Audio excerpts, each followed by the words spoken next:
Good evening, Morris. Hi Graham, how you doing? I'm fine, you? Yeah, not so bad. It's a bit cold here. Is it 10.6 here in Surrey? Yeah, we've got what just on freezing now, Yeah, and a we sprinkle of snow last night. too far north. No. I can't cope with the hot conditions in your part of the country. Did you have winds up there?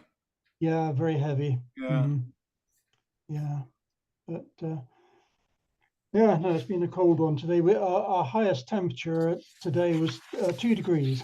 Oh, great. Hello, everyone. Hello, everyone. Hi there. Ingolf, Graham, Hello. Morris, Susan, good to see you. Hi. Hey, Phil, how are you? Good to see you. Patrick, glad you made it. All right, we're a little bit early, but Hill, my goodness, what a pleasure. Glad you're here. Hello. It's been a while, hasn't it? Yes, that's been a crazy couple of years for me, so I'm kind of Well, getting back in the swing of things. Hopefully that's an entirely good thing. Yeah, Well, good. Great to have you back. good to be back. We have several things on the agenda today to cover, and I thought we'd start out with just a couple of general announcements about things that are going on and things that you can expect in the coming week or so. And then I want to get over to Graham and get us caught up. You probably have seen enough of that eye, right? Good wonder. I thought I'd switch the camera over. This is so complicated, this Zoom version of OBS. Oh, I built a shortcut in, didn't I? It was that, and that. No, that doesn't work. Did that work? Nope. Okay, I'm going to do it manually. Just chat amongst yourselves. The things that we have coming up next week are a couple of live streams. Amy is here. Amy's one of our new moderators on YouTube. And that's one of the things I was going to announce. We have 3 moderators. Amy is one of them. And Curly Toes is another. He's a master moderator with superpowers. And there's Bud is also going to be a moderator. So when they're in the chats, they'll be helping me sort through things. That's one of the things I wanted to announce to you as soon as I can get this camera turned around. Hang on just a sec.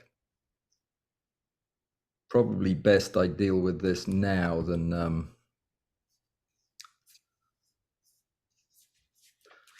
I see where it is. I'm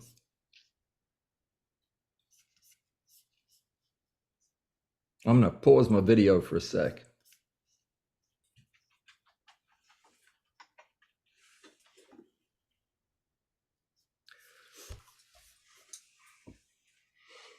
I am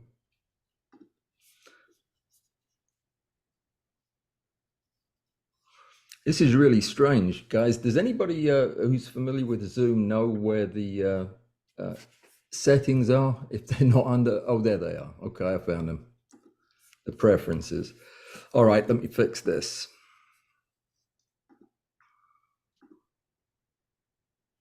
There we go.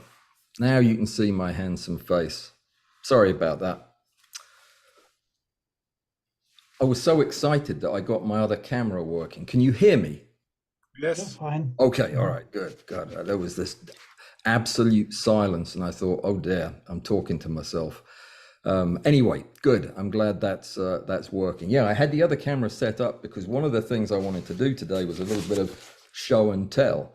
There are some fantastic things I found at the thrift shop, which is always exciting to talk about, but also I want to show some stuff that Bud made for me. And we're going to be doing a bit of DIY, which we're actually not, but the section is still in here, and I am going to need the camera for that. So that's what we're doing today. I want to get over to Graham shortly because as those of you who've been coming to Pzooms regularly know that Graham's been fairly groundbreaking in his approach to macro photography in using systems that are unconventional in the strict sense of the word to avoid vibrations. And to do that, he's come up with a number of innovative ideas. And he has run into the same problem all of our innovative ideas do at 20 times magnification, and that is the vibrations come back. And so Graham found a solution, and I want him to share that solution with us today. So we'll get to that in just a minute. I am really excited to see that.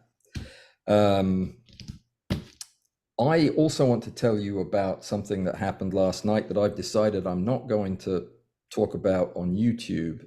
So it's just for your benefit. And it's really for the benefit of anybody in this group who is using WeMacro as their drive system. I had a runaway camera last night, and that's never happened to me before. And for the life of me, I don't know how it happened.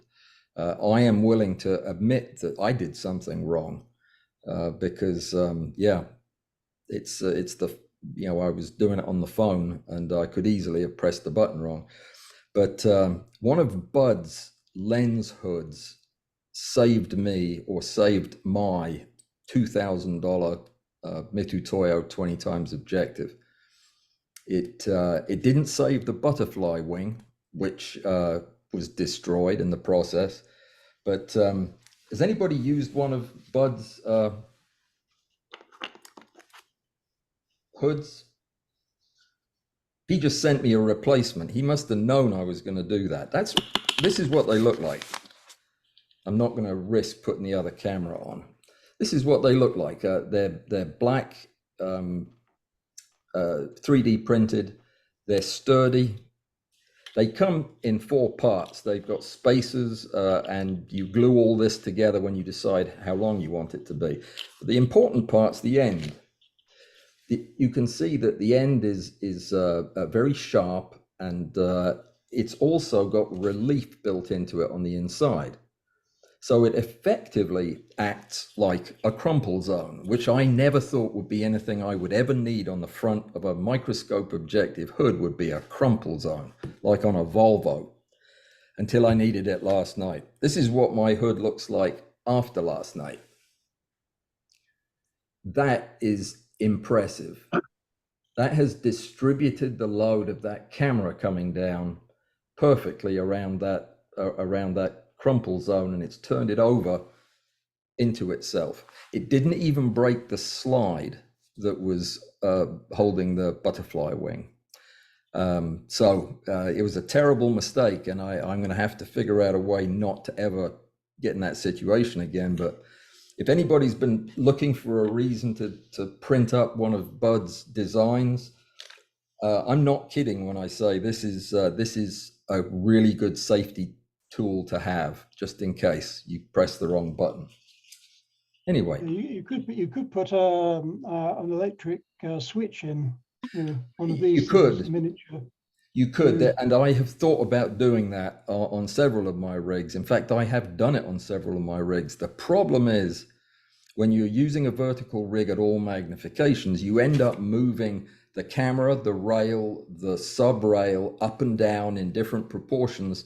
In my case, so that my camera will clear the upright post, so that I won't have too much room at the bottom. And any limit switch you put in there, unless it's going to be mounted on the rail itself, is going to need to be adjusted every time you move it. And I never thought I'd need it, but yeah, it can happen. Well, I'm putting these on my rail. Yep. And you'll have to write a program to debounce them, because they're terrible for multiple signals. Are they? Yeah, you want something well, actually, the person who can address this is sitting right here in the meeting. Hill knows more about limit switches than I ever will, but having something that, like an actual limit switch with an arm on it, that will do a hardware debounce as well as what you program into the software. But Hill, do you want to address that? Morris's choice of switch for a kill switch? I mean, that would work in general. Let me put on my video. Is my video? Yeah, my video's on. Yep. Yeah, you could use that. I mean, as you don't want to get it kind of debalanced from vibrations and stuff, obviously, but depending on the switch, I would use a light one, an optical one. That would probably be better. But then you'd have to have some sort of a little, you know, little piece of something that would trigger it as opposed to just touching it. Yeah. Well, it's a good thought. I think that somebody who can probably give us an opinion on that is my good friend Curious, who I'm hoping I'm going to talk into coming on the program to chat sometime. Has anybody followed Curious's work? Curious Scientist is his name, over on YouTube. Young guy, engineer, does a lot of computer stuff, teaches about how to operate motors, which is what got me interested in it. Look at the big motors you can get off one of those kids' scooter things, a Razor. This thing weighs a couple of pounds. I know it's going to be good for something if I can ever figure out how to get it to turn, but it's got too many wires coming out of it. Anyway, a little later on, if we have some time before we get to the DIY thing, I want to talk about the concept of diffraction limitation. Just for folks who are fairly new and have heard the term but don't really know what it means in terms of microscopy and extreme macro photography, I thought we could talk about that for a little bit and see if that gives an idea of what our hard limits are in this business. What else? I think that's everything that I had that I wanted to tell you about for now. So I'll pass it on over to Graham, and we'll get an update on the system he's building. Graham? Well, hi, everybody. Okay. Can I share my screen, Alan? Is that okay? Yes, you may. Thank you very much. Oh, gosh. I think it's that one. Oh, can you, or do I permit it? No idea. You can, and you can. Oh, nice. Okay. So this is just a shot. You have to excuse the state of the place. I didn't have room for this. I didn't intend to buy it. 2 weeks ago, I asked Alan a question. I was suffering from vibration at 20 times, and I was struggling. And I thought it might be the road, wasn't sure. And Alan said you have to get an optical table, so I bought one actually during the Thursday meeting. About 10 minutes afterwards. I was kidding. I was kidding. Too late now. Anyway, so as you can see, this is in fact, it's a breadboard on 4 Newport isolator legs. So I'm going to show you. I want to show you half a dozen photos, 3 10-second videos, and a couple of other pictures. So it won't be long. Let's show you this one. So this is slightly more equipment, a bit more equipment here. This is my setup at the moment. This is I'm actually taking a picture of a sharpened pencil in this picture. You can see the legs, and you can see I've added a self-leveling system, which is what I wanted to tell you about, because these items, although they're quite expensive, this cost me less than half the price of a 20 times objective. So it is feasible to, if you've got the room to get these things. There's one on eBay I saw today. This is the breadboard, the photon control breadboard sitting on top. It weighs about, I don't know, I'm not really sure, a lot, 150 kilos perhaps, something like that. And there's probably another, I don't know, 50 kilos sitting on top at least. This is these are the legs I've got. These are old Newport legs. They can actually carry about, this is the 2000 refers to the pound, the weight limit in pounds that each leg can carry. So it can carry massive tables. It can work up to 125 pounds per square inch. I'm running it 25, 30, something like that. I'll go one more. And this is the valve I found to use. If you ever get a pneumatic leg and you want to make a self-leveling system, you can buy 4 of these. These valves cost on Amazon between about £7 and £15 at the most. Most of them, I bought these for about I think, £9. And these valves are unique to me anyway, in that they're changeover in electronics, a changeover, like a changeover relay. In the down position, the air comes out of one of the air comes in one side, and in the down position, it comes out of one hole, and in the up position, it comes out the other hole. But the clever thing about it is, and fairly obviously, in the middle, there's a point where air doesn't come out of anywhere, and that's what I've used to use the self-leveling system.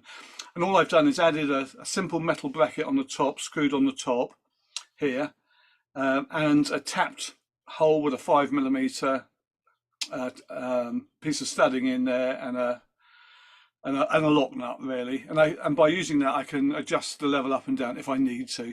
I'm not worried about level really. I'm just worried about vibration.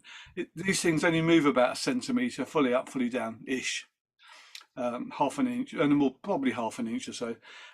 So there's not a lot of room for error. So hence the adjuster, and I've literally bolted it to a bracket with a piece of rubber behind, and a giant hose clamp, Jubilee clip as I know them.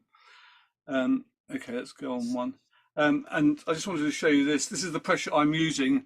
This will lift my weight sitting on top of it.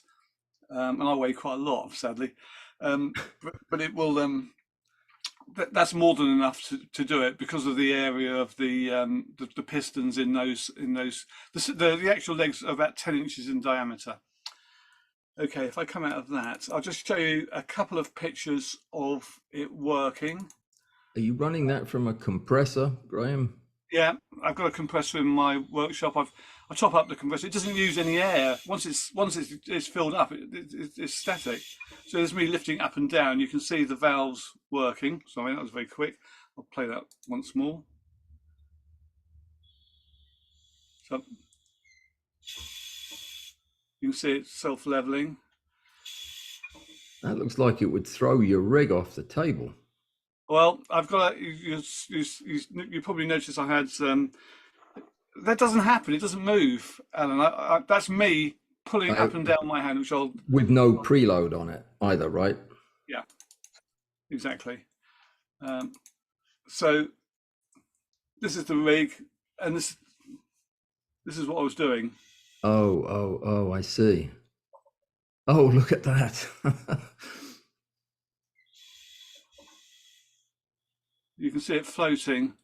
So how does that, what is sensing the vibration? Or is it sensing movement of the table in relation to the pressure? We've got our wires crossed slightly, Alan. There is no, it's passive, but it's active in as much as, they call them active legs because when you add a system like I've got, it's the self-leveling is the active part. Okay. So all you're doing is the legs float on air, and the ends of the pistons dip into thick oil, and the combination of those two things dampens out any movement. And that last one I just showed you here is just, this is me taking pictures with it with a TV connected to HDMI on the wall, and you can see it's running here. This is my famous ball pen now. I thought I recognized it. Yeah. I found it again. I thought I'll try it 20 times. So that was that. And the last thing I'd like to show you is these are pictures I took just to test it. So this is my sharpened pencil. This is taken at I think it was a 13th of a second. Whoa. And you saw how quickly it was running. Yeah. That's the ball. The end of a ball pen at 20 times. I'm showing you these not as pictures, but just to illustrate. No. I've eliminated. This is constant lighting, so there's no flash, very slow shutter speed. Whatever you need, you can do whatever you need because there's no movement. You can do a second or 2 seconds if you wanted, and taking about 0.7 of a second intervals. You saw it flashing away there, and that I took today. That's a bit of a crop, but that's the pollen of a crocus. And, so as you can see, I have sharpened it slightly. None of those shots have been retouched in Zareen at all. I've just taken them into Photoshop and enhanced the contrast and what have you. And that's it. Well, I'm impressed. How big is the surface of your table? It's 1.5 meters by 3/4 meters. That's 5 feet by 2'6". Okay, that is a used Newport with 4 anti-vibration legs and that tabletop, $4,950. Yeah. Used. New, who knows? Yeah. I mean, just out of interest, can I show you something else? Of course. There, for example, can you see that? Yeah. That's eBay today. That's a table with pneumatic legs, just the same. Oh. And okay, it's a lot of money, but it just shows you, if you're prepared to go out and spend, £1,000 or £2,000 on an objective, on a which lens. I know is a lot, and I know most people won't even do that, but you can do it, and you can end up with zero vibration. Yeah. If I mean, if your livelihood depends on having clear pictures, and you've got to stop that vibration at 20x, you've got to do something about it. Has anybody else had any experience with going this route and actually using active dampening like this or active anti-vibration? Would anybody consider it? What did you pay for yours, Graham? 500? I paid 500. I paid $750 with delivery, and they also gave me. You probably saw in the first picture there was a 500 kilo a table lift, and that came with it. Just lift the table up, play with it, and then the legs. How much were they? That was complete. That was all of it. Oh, with the legs. Oh, yeah. I thought you had to get them separately. Nope. No, it all came with it. Well, that's would anybody consider spending that money on a table like that? No. Oh, really? Possibly. I'm surprised. That's like normal people dream about getting a Ferrari or something. I'd love to get an optical table. Oh, dearie me. Well, that's brilliant, Graham. I cannot wait to see what kind of pictures you take with that. That's the hard bit. So while Graham was finding used optical tables for about 10% of what they cost new, I was out at the thrift shop and I wanted to show you what I found. I found a box with eyeballs in it. Oh, I can't switch the camera, or it'll never come back. Brilliant. These things are made of China or something. I found a box of 2,000 eyeballs in all different sizes. Now, what photographer wouldn't buy a box of 2,000 eyeballs? I've got them made of China and made of porcelain and made of plastic. I guess that just proves that there's something for there's somebody for everything, right? This is all eyeballs. We gotta find a table first. It's absolutely incredible. Every bag's got different colored eyeballs in it. And how much did I pay for that box of eyeballs that you would have paid $100 for?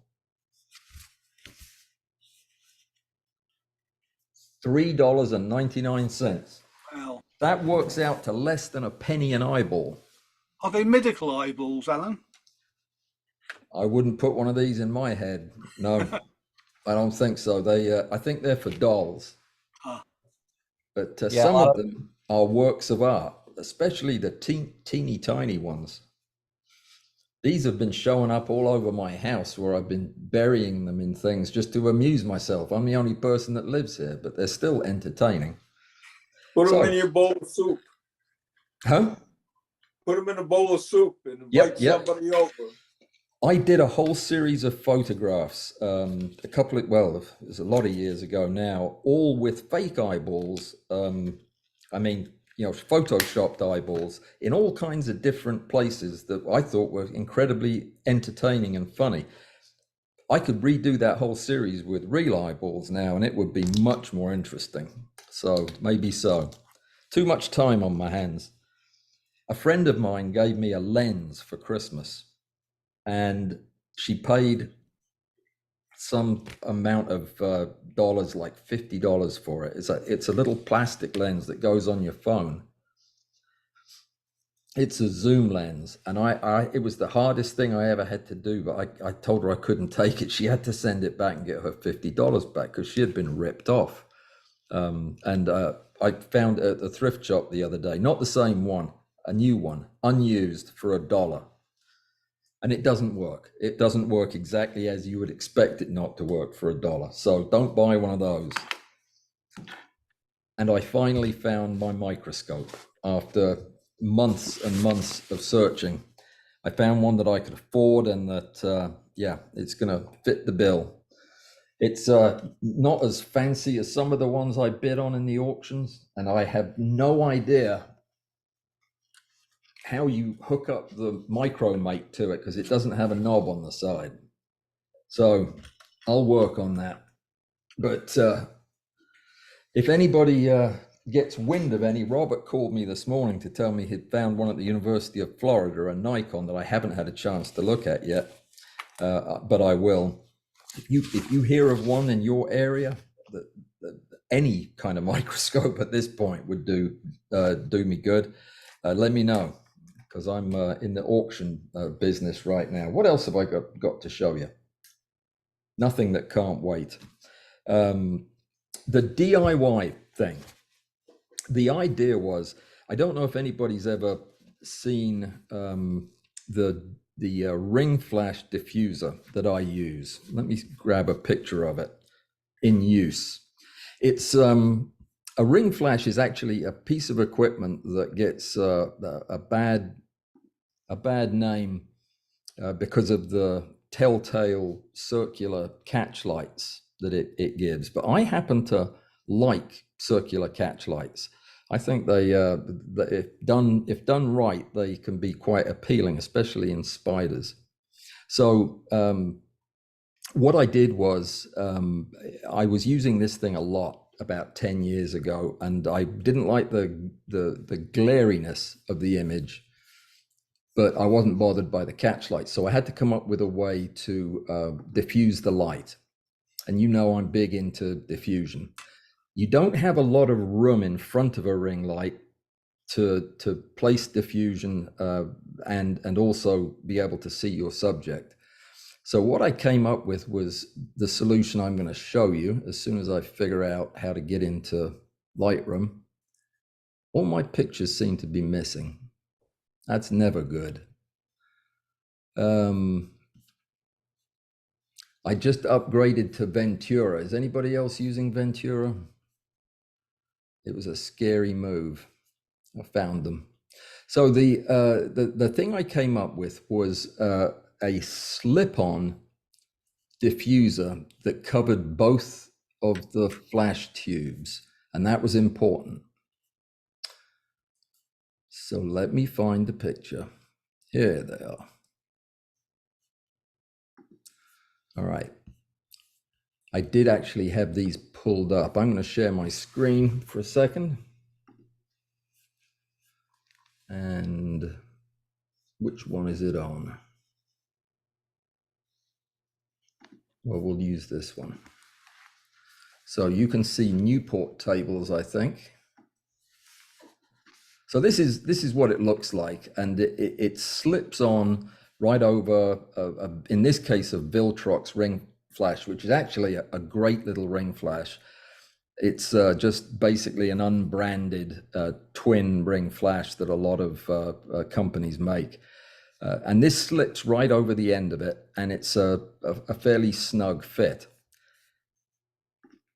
That's it from a little bit closer in. It's a bit ratty, but remember, this thing has been in service for a decade, and it's been dropped in the grass and rolled down hills many times. It's 2 shells of plastic with a black foam baffle, which seals the lens, so you don't get light bouncing around directly into the lens. And then around the outside, you have this light baffling. It's actually stuff that you use when you're sewing and making pillows and things like that. Oh, it's not sharing the screen, is it? Should have yelled at me that I'm not sharing. I can't even find it. Oh, are you seeing me or are you seeing my? We see the thing. Oh, you see the thing. Okay, all right, Yep. good. Because I'm seeing me. It's filled up with this stuff, which is the stuff that you put in pillows, and it actually is a very dense diffuser. It doesn't take much, but it scatters the light beautifully. So it's actually going through 2 levels of diffusion, this stuff plus the opaque plastic covering. And I would sometimes put a sheet of curled up tracing paper inside of that.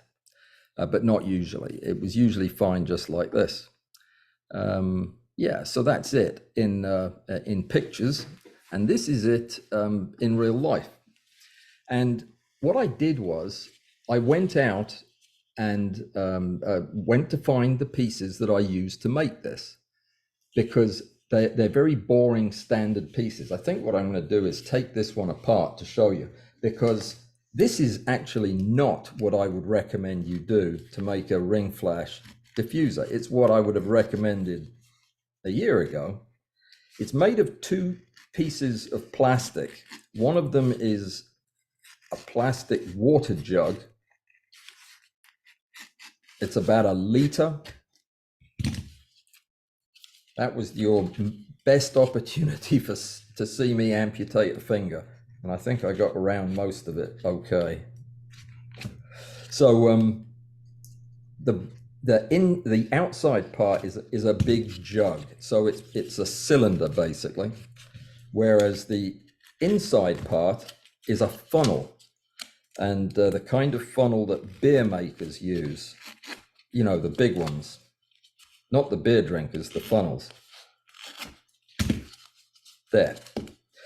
So this is what it looks like. This is the funnel, which is cut off about halfway down. This is the jug, which is covered with shiny silver tape on the inside and then just Gorilla tape on the outside. And you cut out this relief that fits over the flange on the flash. They just go together like so. And I put this around the end so that, like I said, so that light wouldn't bounce off the inside of this straight back into the lens. But when I was looking at this today, I thought there is no way I would do it this way again. This is a terrible idea.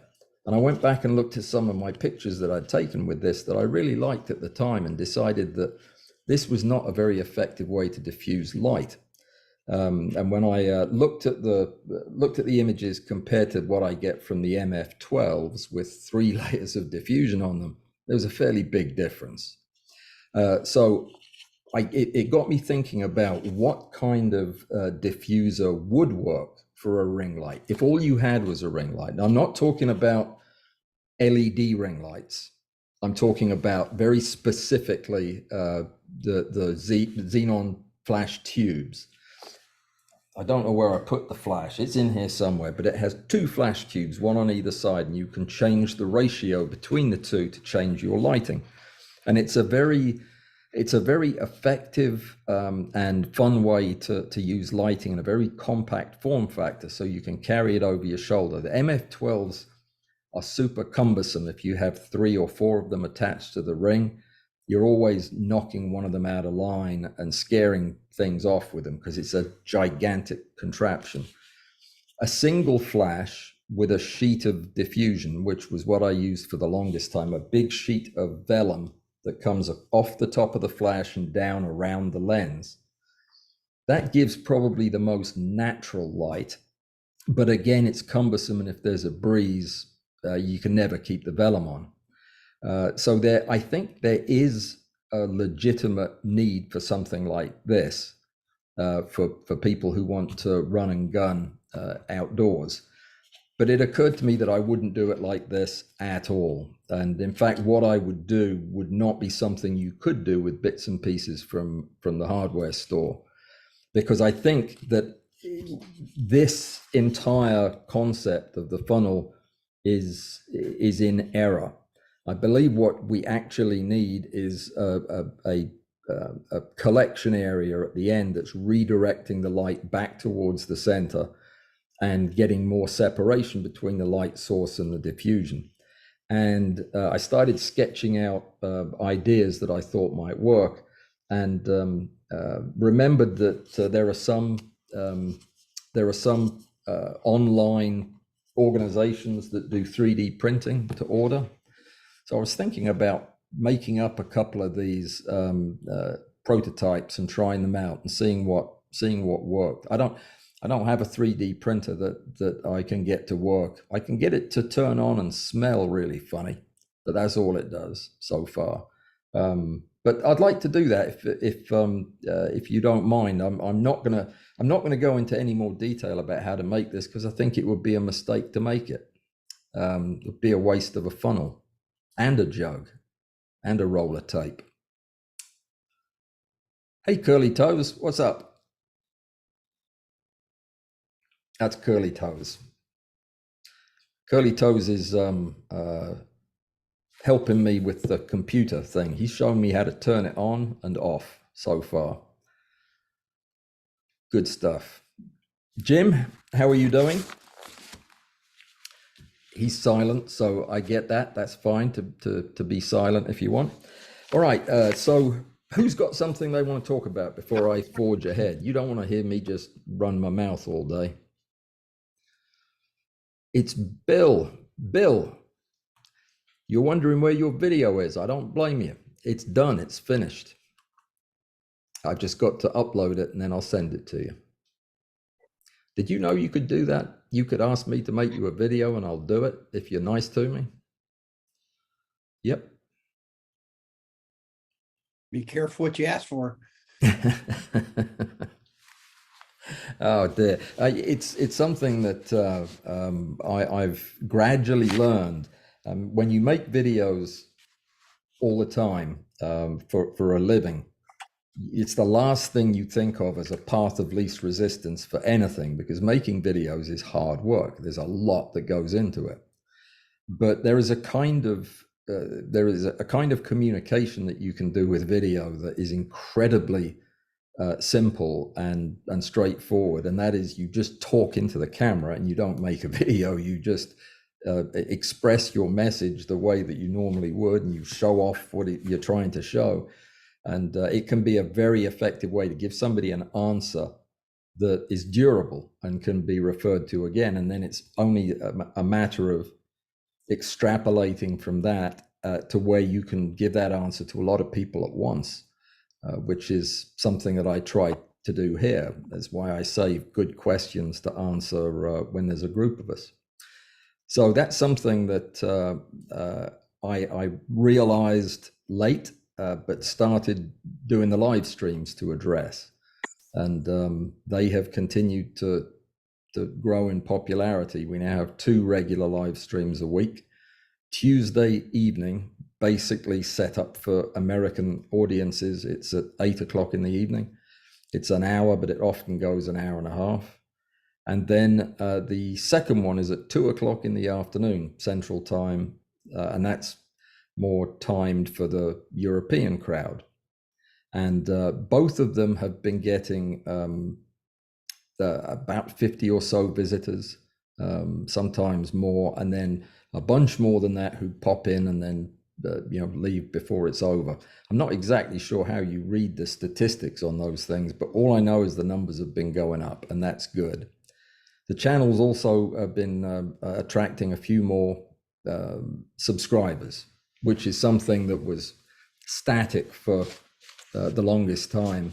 And then in the last month or so, we've jumped another 1,000. So that's always good. Part of the reason is that we do lots of different stuff, and we've got lots of different stuff coming up next Saturday. Next Saturday is an off weekend for Pzoom. We don't have a Patreon thing, but what we do have at 10 o'clock in the morning is we're going to call it the first in the Photoshop for Macro series. The pilot that we did was most enjoyable and informative, but it was a very much an advanced Photoshop workshop. We're instead going to get this tuned for people who are just coming into macro and may not be familiar with the tools that are available in Photoshop, or what you would use them for, or how you do anything. So we're starting at the very beginning, and Bud and I are going to go through with examples all of the various things that you need to know to become proficient in Photoshop. And we're going to be doing it as macro photographers for macro photographers. So we'll address all the kind of issues that we see. For example, getting rid of artifact, and how you deal with color at that scale.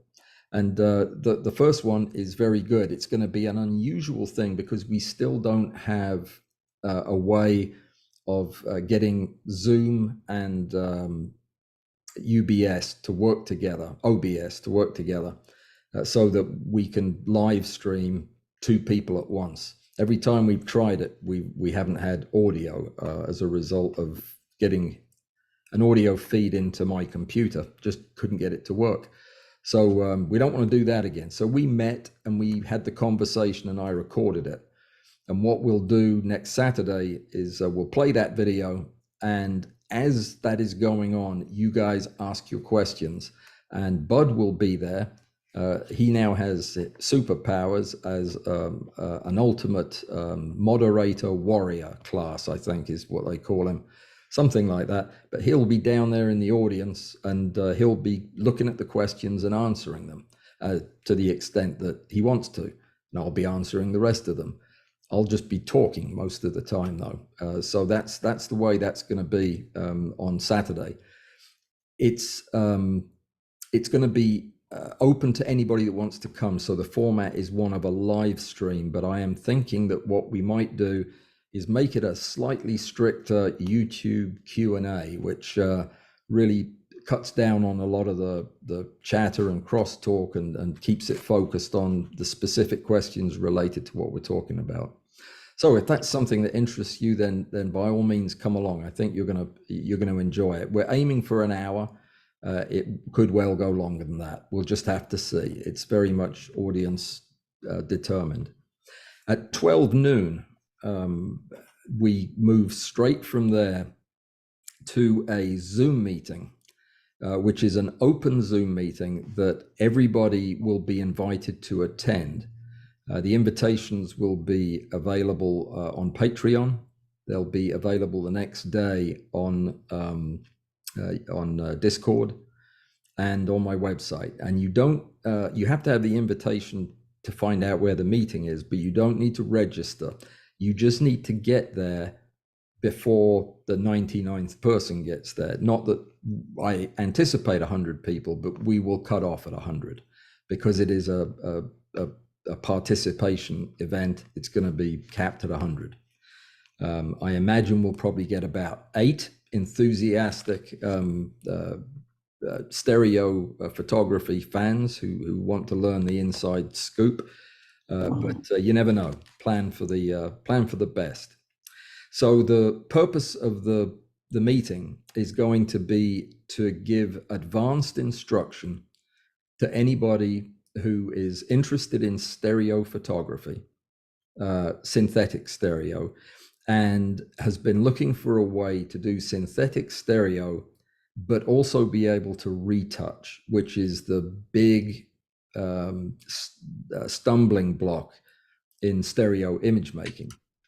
Whether you're doing your stereo manually with 2 camera positions, or you're doing it synthetically through Xerine, which is a better way to do it, you always end up in the same situation of having artifact that is subtly different between your stereo shots. And how do you retouch that without breaking the spell of the stereo? And it's amazing how sensitive our optical cortex is at detecting subtle differences in detail.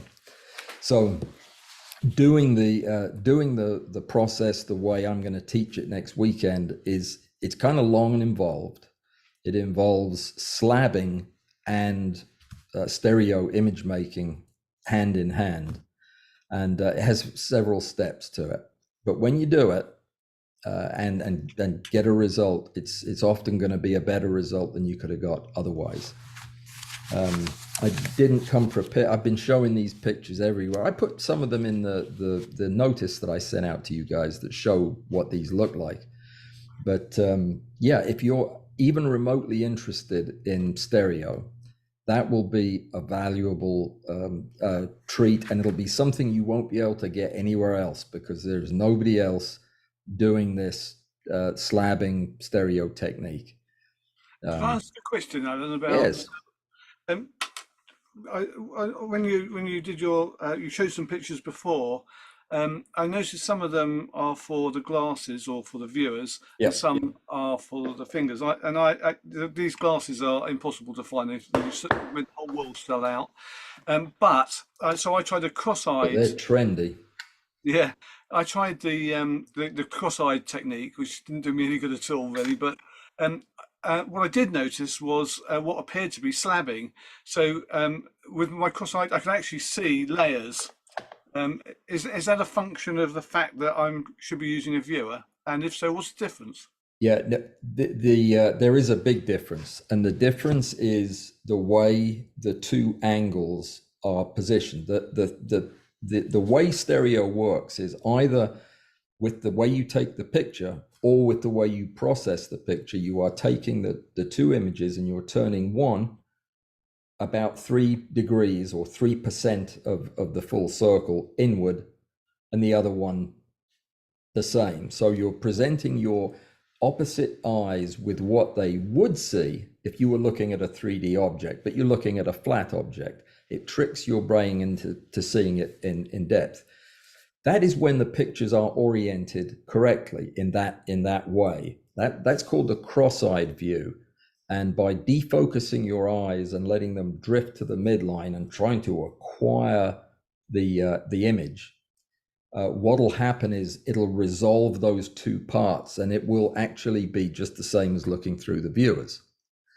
But if you want to look through viewers, which I find easier because I get a bad headache when I defocus my eyes like that, if you're going to use viewers, you have to flip the images. And if you don't, and if you're looking cross-eyed at a viewer image, you'll see an inverted version of what you were looking at. And so instead of seeing the weevil coming out of the page at you, you'll see it kind of weirdly collapsing into the page, and it'll give you that layering appearance.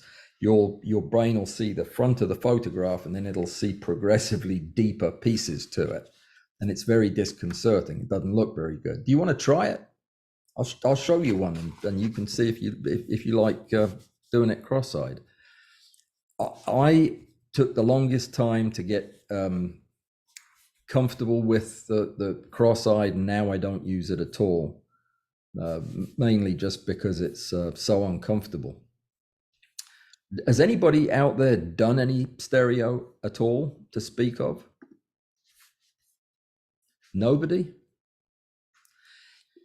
Angie, by the look of it. I have. Bill has, I know Angie has. Hey Angie, what's up? Hello. I've only done it 3 times so far, and it's worked. Oh, it has. Are you Yeah. using the viewing glasses, or are you crossing your eyes? Crossing my eyes. It works. It works if it's funny. It's like rolling your tongue. Some people can do it and some people can't, but it is cheaper to learn how to do it with your eyes. That's for sure. These things are expensive. Yeah, and you know you're looking at the you know you're looking at the wrong thing, the wrong organization of the images when you just don't see anything, or you see something that looks wrong. I'm going to try to find one that looks good. These were $30 on Amazon. Yeah. Which ones are those? Yeah, they're the same ones I have. Yeah, they're nice. And they look good on you with that hat too, I feel sure. So here's one that's a terrible picture. Let me share the screen.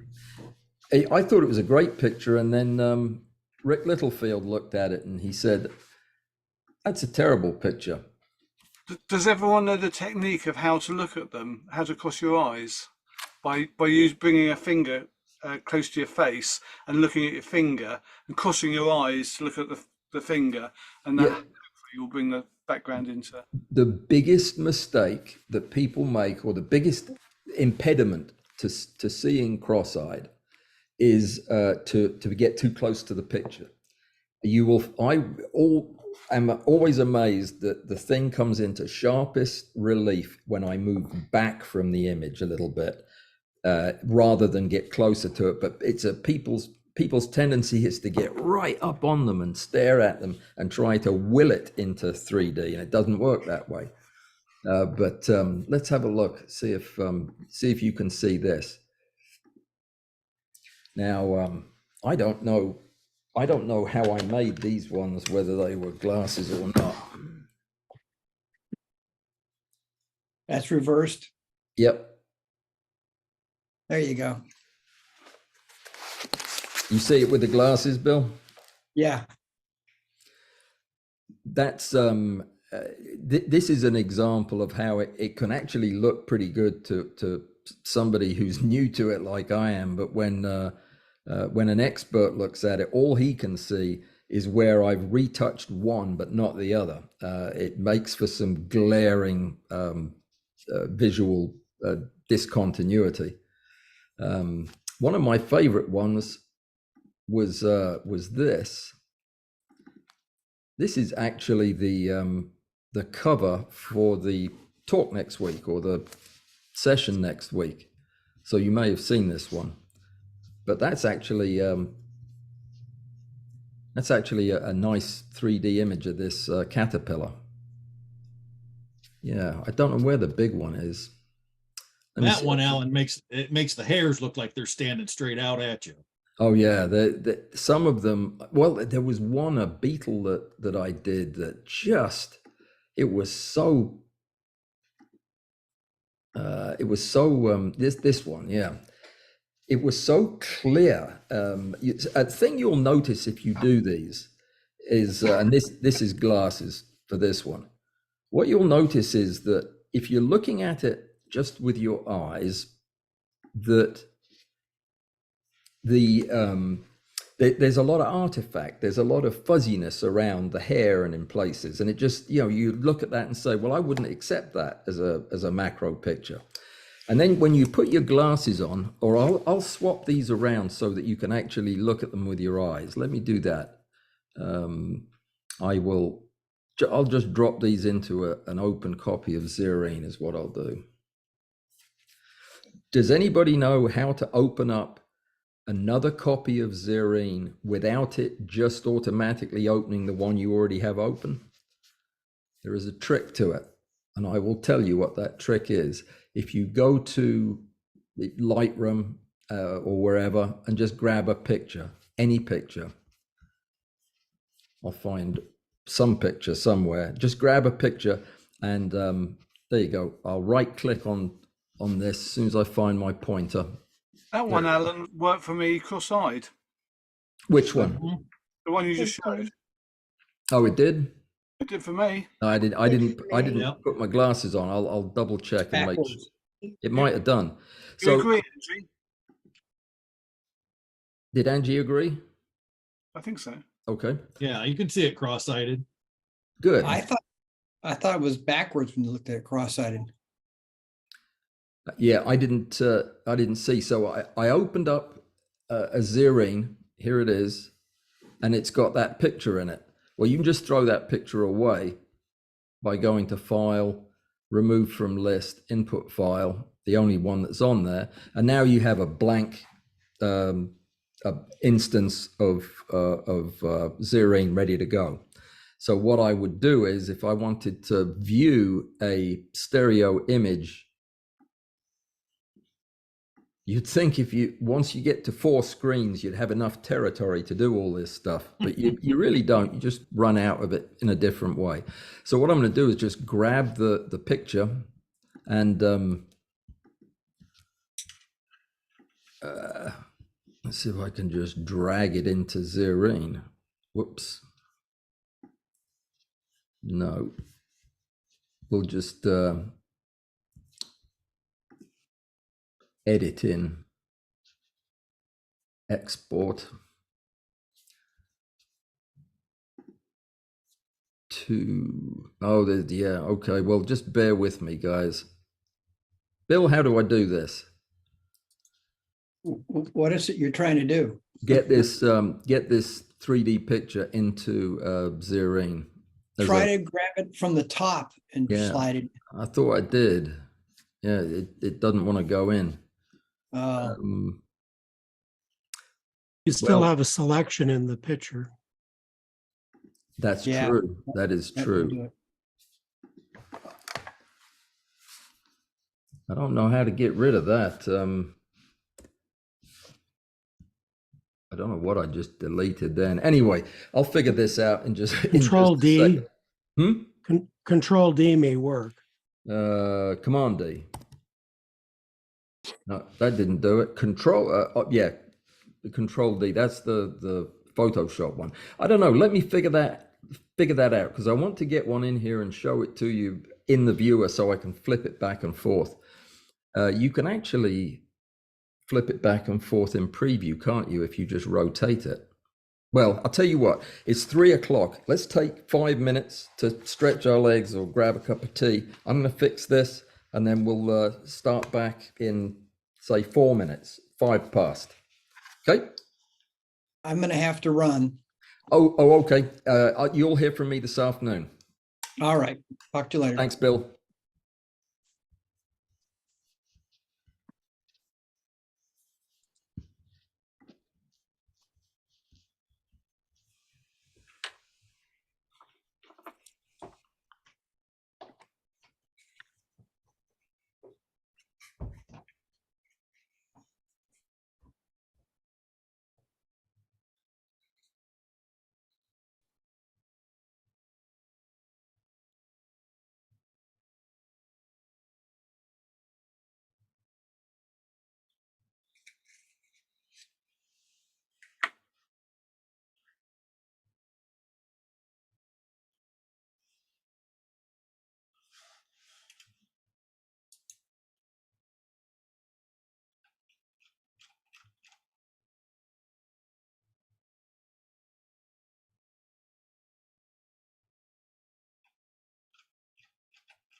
So for those of you, hey, Jamie. For those of you with the viewers, this is the viewer view, and I'm really happy with how this one turned out. This was a good result. And what I was talking about before we stopped was these areas that appear, they're the kind of thing that you would either get rid of in Photoshop or you just wouldn't show the photograph because of them. But as it happens, when you do a 3D, a stereo viewing of something like this, this stuff actually becomes part of the experience of seeing a 3D object. You are seeing out of focus areas at the back of the object because that's the way our eyes work. So the stuff that looks like artifact in a 2D image of a 3D subject becomes a natural part of looking at it in 3D. So I say that to suggest that you don't go all out to get rid of every last little thing that's in the image, because oftentimes our eyes will make up for it. So that's what an image looks like when it's flipped the other way. And if you are trying to view it with glasses, it will look decidedly abnormal. Yeah. But if you can cross your eyes and look at that, you should see it come into focus. And using your finger like that is a good idea, because it'll if you focus both your eyes on your fingertip, as you move it a little bit closer, the picture should come into focus behind it as a single image. Can everybody see that, or can anybody see that? Angie, can you see that clearly? Good. Yeah, we can see it, Alan. Good. Good. Well, it's a lot of fun, and I hear a lot of comments from people who aren't really interested in it because it seems like such an unusual kind of niche thing, and not something you can hang on the wall very easily, not something you can show to your friends very easily. And I agree with those sentiments to a degree. But I also have discovered some things about doing this that change the experience of macro photography. And one part of that is we're so used to evaluating form and function in 2 dimensions in a photograph.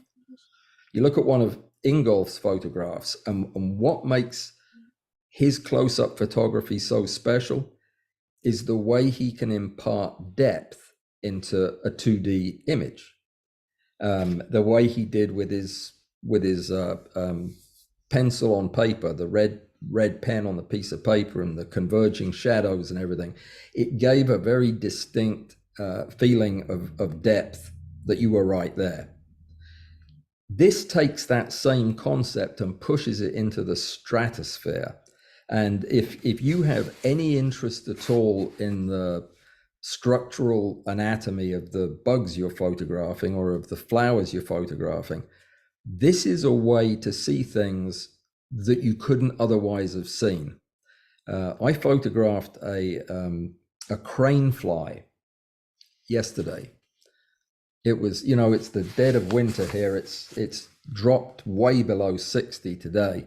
So it's going to be another couple of hours before the bugs are back out. But a crane fly made the incredibly poor decision to come into my kitchen 2 nights ago.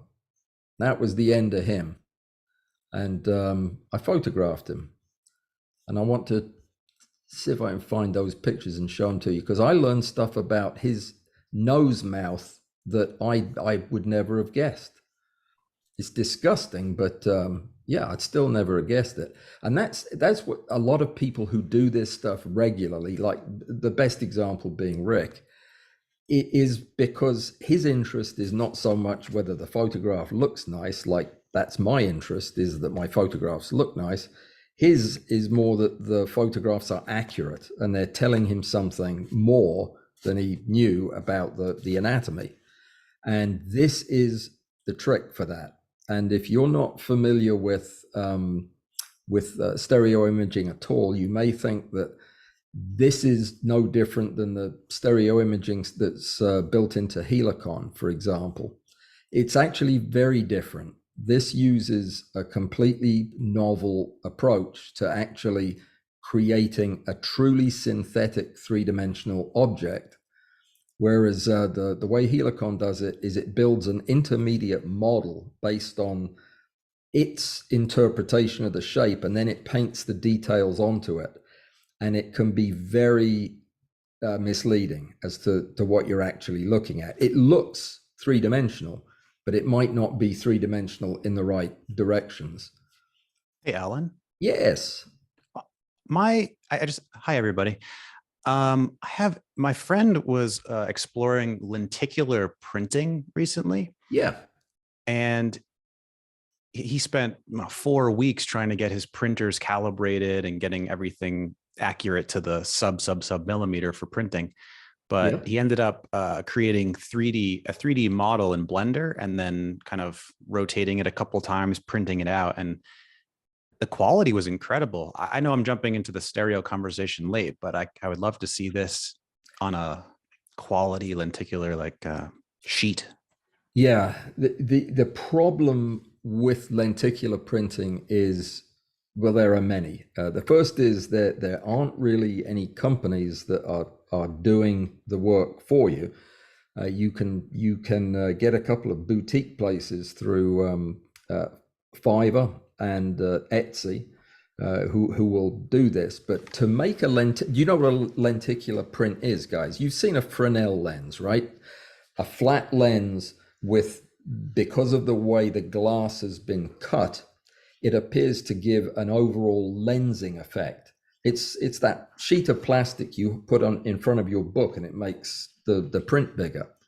That's a Fresnel lens. It's used anytime you need a flat surface to act as if it's a concave lens.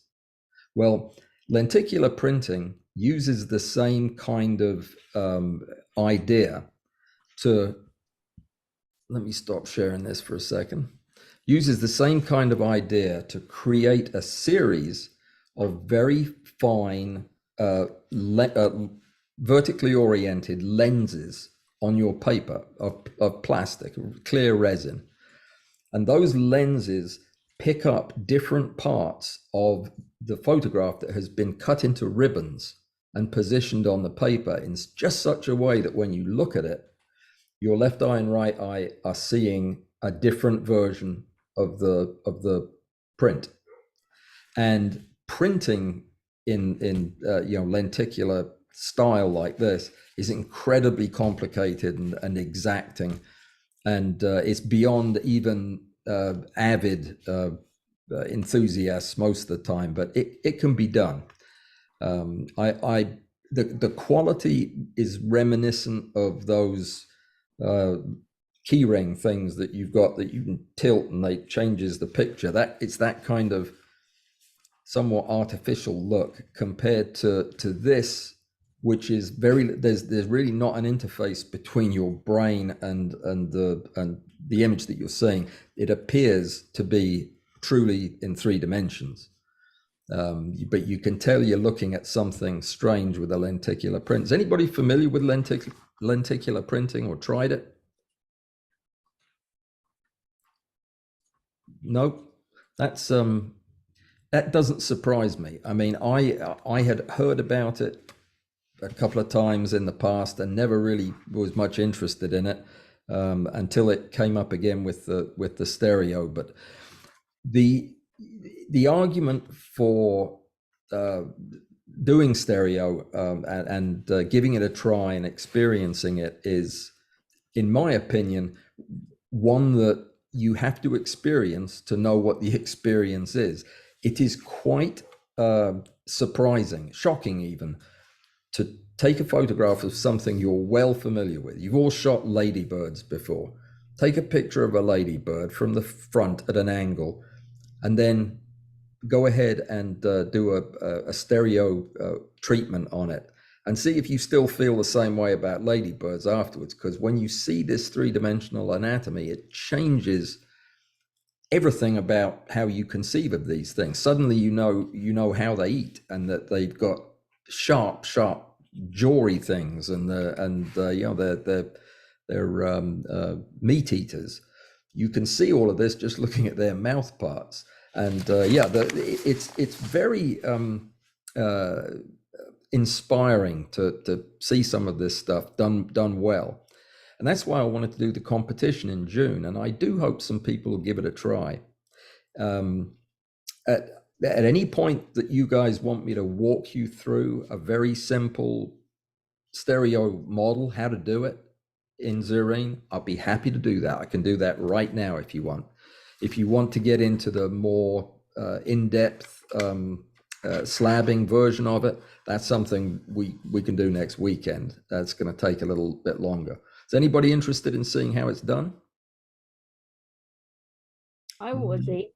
Yeah. Okay. Well, there's two's plenty. I think I'll find something that's fairly straightforward. You'll notice. Oh, this is one that came out really nicely. So here's a picture. Let me share this screen with you as well. Actually, not as well. Just turn it on. Where is the button gone?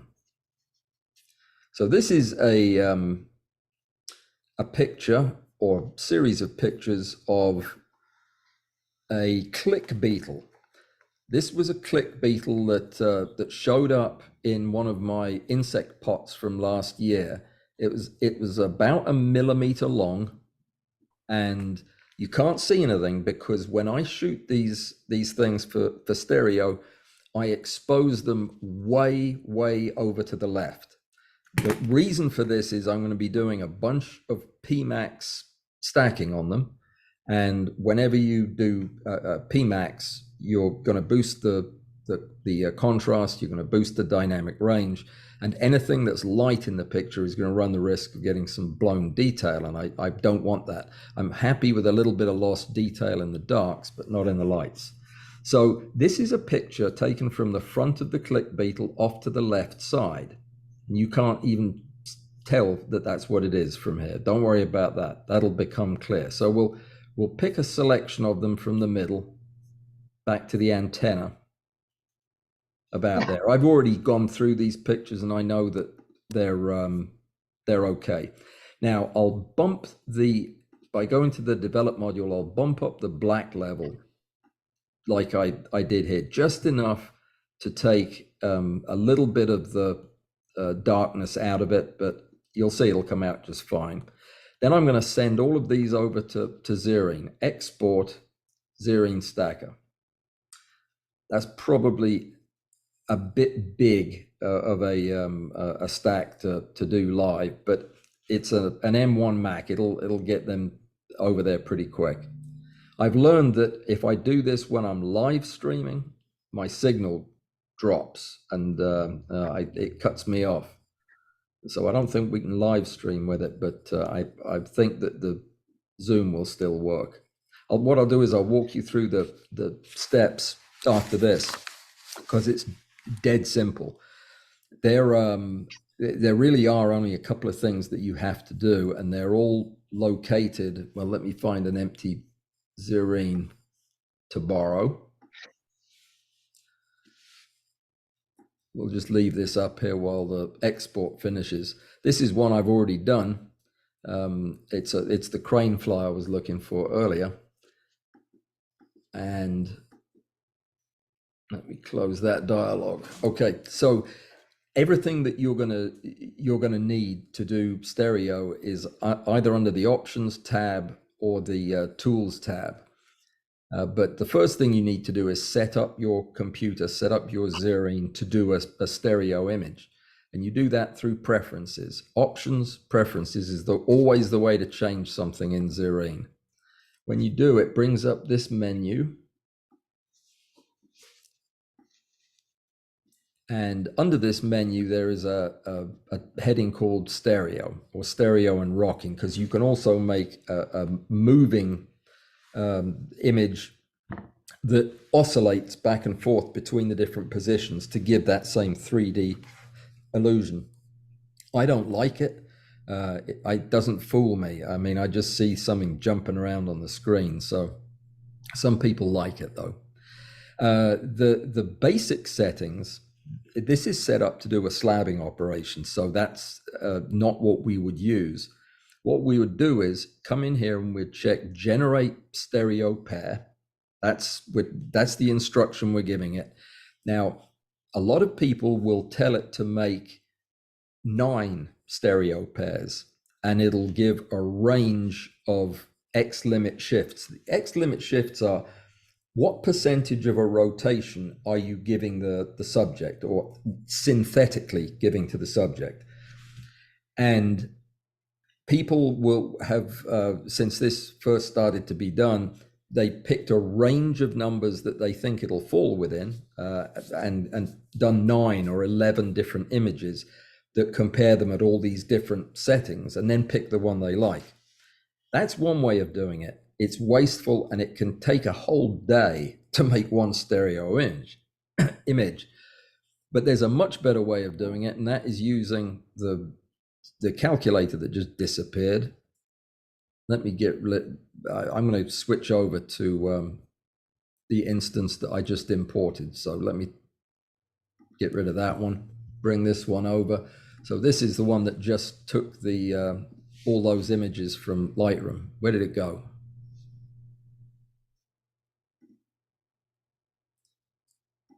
How did I make that do that? Oh, there it is. It's up top. So these just came in, and because there's so many of them, I'm going to start it right now. So I'll tell you what I'm doing after I've done it. Oh no, I'll tell you as I go. So go back into that preferences menu. I'll bring it over. Go to the stereo section. I've lost it. There it is.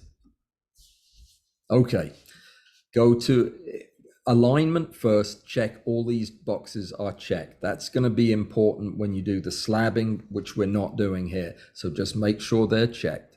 Make sure that your pre-processing, everything is unchecked except this one. The only reason I mention this is next weekend I'll be telling you all the things you have to do differently here. Then just go to stereo, check the box. You're going to want 2 images. You're going to want to get the image from the left eye and the image from the right eye. And it is those 2 that we're going to be looking at as a stereo pair. So select 2 images, and then you need to put in a percentage number for how much you're going to shift the x-axis. And how do you know that? If you're not going to do a bunch of 3D models, how can you tell which one is going to work? By using the calculator. Go to Tools. Actually, let me shut this while I do that. Go to Tools. Okay. Calculators, stereo calculator, and that will show up this little box, which is the secret to doing these things quickly. All you have to do is fill in the first 2 boxes. In this case, I was using an APS-C camera with a 24mm sensor. My magnification was 10 times. I was using an infinity corrected Nikon objective. The computer will calculate my stack width as 2.4 millimeters. The step size I used was 6 microns, which is short for a 10x objective, but I had reason to do that because there's you'll see when you see the image. It was a total of 177. Was that all it was? If you hit the P, it'll tell you how much you just brought in. 282. That's more like it. Which means my stack depth is 1.5 millimeters thereabouts. Now, the only other number you need to remember is what is the off-axis angle that humans like to view stereo at? And I'll just tell you the shortcut. It's 4. It's always 4. If anybody asks you that, it's 4. It's actually 8, but 4 is half of 8, and it's asking how many degrees off the center axis. So it's 4 on one side, 4 on the other. If you remember 4, you'll always be close enough to right to get a good picture. And this number fills in for you, and it's essentially 5 in this case. That is the percentage shift, and that's the only number you need to carry forward into your stereo imaging. So this takes a minute to use at the beginning of the stack. You remember the number 5 and you're set. So how are you going to use that number? You're going to use it when you set your preferences for stereo. You're going to say you want 2 photographs. You want the X limit to go from -5 on one extreme for the left eye to +5 the other extreme for the right eye. And that's all there is to it. You're not going to shift anything in the y-axis. And if you were, you would use a conical path, but we're not going to talk about that. So what this will do is it'll artificially tip the photograph one way, tip the photograph the other way, and create a stacked image of this click beetle from 2 different directions. Sounds like a good plan. Okay. Then all you have to do is go to stack and align all, because you're going to go through all the inputs and click that. And that's all you've got to do. And it will make your stereo pair. Now, with 282 images, I very probably would not do this in a single stack. I would do this as a slabbed variant, where I'd set up the parameters for the stereo, and then I would go in and set up the parameters for the slabbing, and I'd have it make 25 images from the left eye, 25 from the right eye. Then I would stack them together, and it goes pretty quickly. But yeah, it's has the added advantage of allowing you to retouch from the slabs, as we call them. We won't be able to retouch this. So what we get is what we've got. And anything that you do, you're going to have to do in Photoshop. But we can move on to something else and just let this thing click away. But the reason I'm showing this one was, this was the most humdrum, boring looking beetle. There was a reason it was the last thing in that jar of dead insects that I paid attention to. It looked like a piece of dirt. And but you know, when that's all you've got, you're going to photograph it, right? So under the microscope, it looked like it had a scaly pattern on it, and some interesting antennae. So I thought, well, I'll get a look at the mouth parts and the antennae. But then as the stereo image started coming together, I saw something I have never seen before. The thing has scales that are shaped like mushrooms with a stem and a flat bit on top. It looks like it's got toadstools growing all over it, and that's its scales. Who knew? Well, Rick didn't know. He was absolutely slack-jawed when he saw this thing, and you know, had no idea what kind of beetle it was. And that's an everyday occurrence. If you're used to, if I'd just seen a picture of the click beetle, I'd have said, yeah, that's a little click beetle, pretty boring. But when you see something that you've never even heard described before, it's exciting. It really is. If you're into that kind of thing. Of course, if you're not, it wouldn't be. Is anybody who's done it with insects? Angie, do you ever look at anything other than flowers with your stereo? Yeah, I've been doing a stag beetle today and attempting to do the stereo thing. So yeah, with a stag beetle. Yeah. How big is a beetle? Is it? It's about an inch and a half. Oh, that would be an absolutely fantastic subject. Are you just using a macro lens? Yeah. Shall I share a picture if I Yes, can? yes. I'll this is- attempt to do it, but I'm not used to. yeah, Oh, it says I'll stop my share and then you can go ahead and do that. So hit share screen at the bottom, then pick the screen you want to share and hit start on the bottom right. There you go. that done it. Oh, nice. Is that? I don't know if I can do that as a full screen thing. Does that Yeah. work for everybody? It's cross-eyed, right? Yeah. Yeah, I can't see it with my glasses. Oh, that's beautiful. Absolutely is- fantastic. That is fantastic. Quite pretty, isn't it? Oh, did you spread the wings? No, I cheated and I bought 2 insects that were spread ready for me Excellent, excellent. because I That is, kept breaking them. yeah, they are easy to break. That is absolutely beautiful. Gosh, I don't suppose it'll flip, will it? It won't switch the other way. Yeah, I don't know how to do this when Oh, I'm well, on Zoom, so Oh, don't worry about it. I love that. I need to get the name of the where you bought this from, because I'd like to get a hold of one of these. oh, I'll send it to you. Please do. That would be great. I've been meaning to place an order. Has anybody bought any insects since that video of mine came out telling you not to buy insects? No.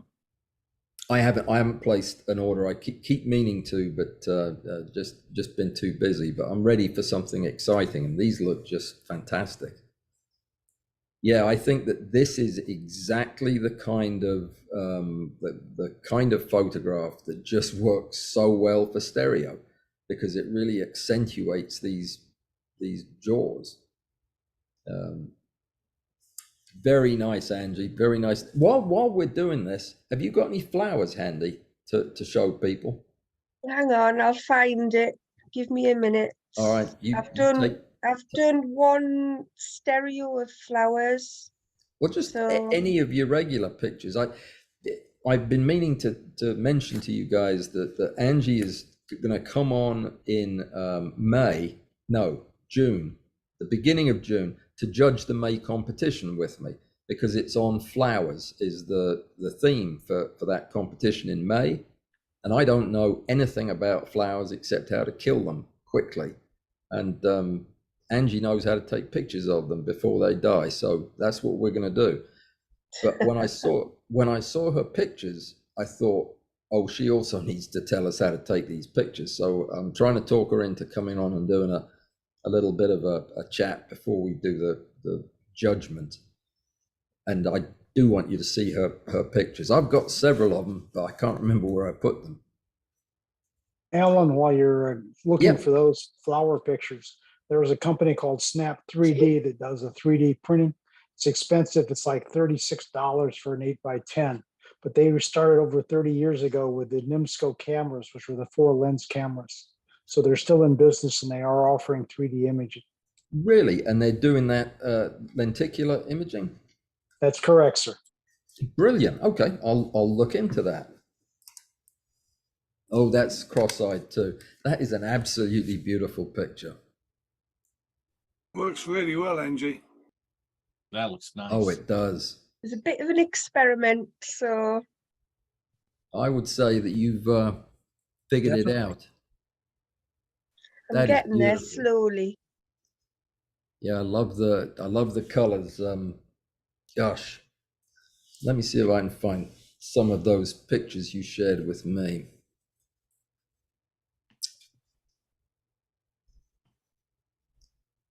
I think we're about halfway through. The reason zeroing takes longer the first time you go through a process like this is the first step is to align all the images, and that does take a little bit of time. The second and subsequent steps are much faster because the alignment's already done. So once you start seeing an image materialize on the right, you know that you're actually in the process of making the images. So Let me find out what I did with them. Where do they go when you save images? They go to downloads, don't they? There they Here are. you go. Oh, that's them. Yeah. Lovely. What is that editor you're using? This is Bridge. Oh, it's Bridge. It is. Yes. Oh, Yeah. nice. But doesn't it make you feel comfortable to know that somebody who knows how to take flower pictures like this is going to be judging you and not me? You should feel great. That's my favorite of the lot right there. Yeah, that's done well. Does that remind anybody of Alison's slime mold picture that won the Nikon thing this year? Of the two, whatchamacallits. I wonder if I've got that picture somewhere. This one has done very well for me. I've won a few competitions with it. I believe it. It's just yeah, it's lovely. That's a magnolia. Can you believe that? I mean, I didn't know what it was. That's just beautiful. So this lady knows what she's talking about when she looks at a flower picture and says, yeah, that's a good one. I know how to press a few buttons. Yeah, that's what they all say. That's if it was just pushing a few buttons, I could do it. All right, so we're good. All right, while we're waiting for that operation to finish, it says 24 minutes. I hope it doesn't take that long. It probably won't. But what else do you guys want to talk about? Have you ever heard the Jamie? Are you going to say something? Yeah, just real quick. You gave me the information for sorbithane. Yeah. And it's actually made here in Ohio, about 45 minutes south of Maine. Really? So there's a company, and he's going to give me some more information. Who's using, my daughter, my granddaughter, and I are using the 20X. We're using it on a 200 millimeter for a Sony full frame, A7 III. And when we have the desk and everything in this room and the vehicles pass, the vibrations, that nothing is coming together in Zurine. Wow. So you would give me that information, and I'm trying to find who else is using different objects or different padding to try to get that leveled out. I'm using sorbithane. Is it a thick pad or just the bumpers? The bumpers, just the half circles. The half circles, yeah. You can calculate the strength of it based on the weight of what you're putting on it, and get one that's like, I don't know, rated for what your weight is. Okay, because I got an email from the president, David Church, and he needed to know the weight and then the spongeability, like a 30, 50, or 70. And I just wondered what other people were using. Well, I've been through this so many times in so many different settings, and it is the killer over 10x. It's the number one thing that ruins our pictures. There are two things that you can do to limit vibrations in any system. The first is you can add mass to the system, which is the cheapest and easiest way to do it. It's part of the reason that Graham's system works so well. It's adding a huge amount of mass, and any time your base is sufficiently massive, it takes so much energy to get it to oscillate that it tends to resist movement. So adding weight is one.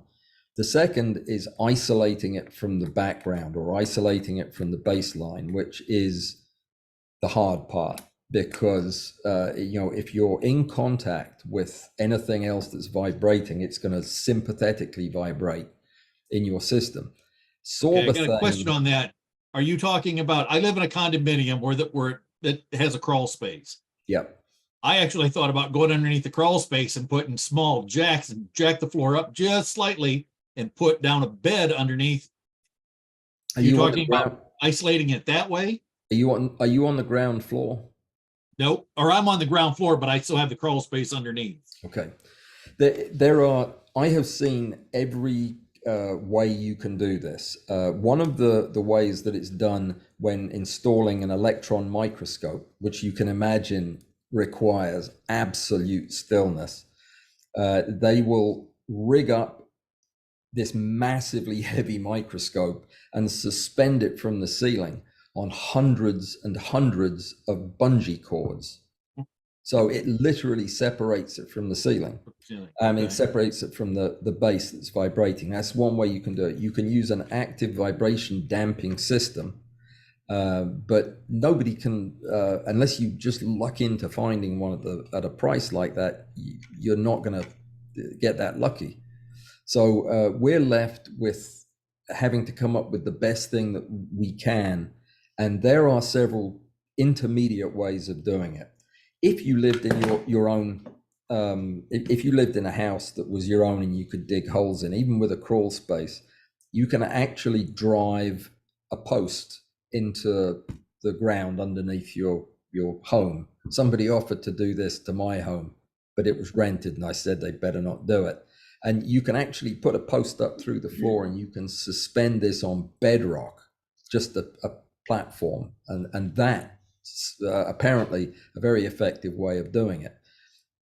Obviously I can't drill holes in the floor of a house that I don't own, but I will drill holes in the wall of the house that I don't own, because I can cover it with a painting.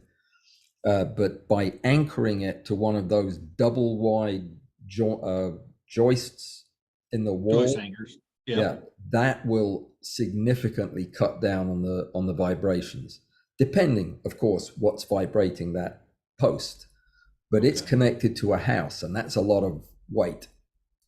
So, well, we do really good with the 90 millimeter. Yep. For the macro lens, we're starting to learn through Zyrene with the 5X. I'm doing really good.